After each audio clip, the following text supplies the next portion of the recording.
வணக்கம்.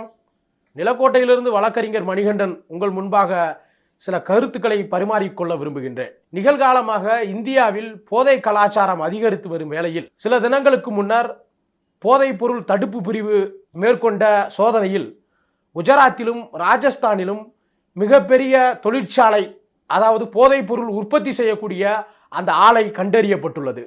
இது இந்திய முழுமைக்கும் மிகப்பெரிய அதிர்வலையை ஏற்படுத்தியிருக்கும் வேளையில் இதை எப்படி தடுப்பது, போதைப் பொருள் இந்திய சமூகத்தை சீரழித்து வருகின்றது என்பதை பொதுமக்கள் வெகுண்டு வேதனை கொண்டு வரும் வேளையில் நிகழ்காலமாக தமிழ்நாட்டில் போதை கலாச்சாரம் அதிகரித்து வருகின்றது.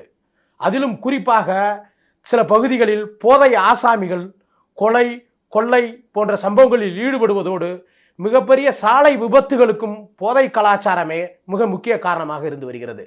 தமிழ்நாட்டில் ஒரு தந்தை தனது குழந்தையவே அச்சுறுத்தி காயப்படுத்தி போதைக்காக பணம் பறிக்கக்கூடிய ஒரு நிலையை நம்மால் காண முடிந்தது.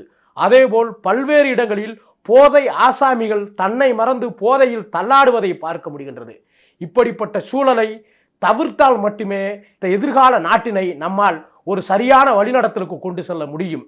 தமிழ்நாட்டை பொறுத்தவரை கல்வி, சுகாதாரம் போன்றவற்றில் முதன்மையான முன்னோடியான மாநிலமாக நிகழ்ந்து வரும் வேளையில் போதை கலாச்சாரத்தையும் தடுக்கும் பட்சத்தில் முதன்மையான மாநிலமாக தமிழகம் நிகழும் என்பதை கூறி விடைபெறுகிறேன். நன்றி, வணக்கம்.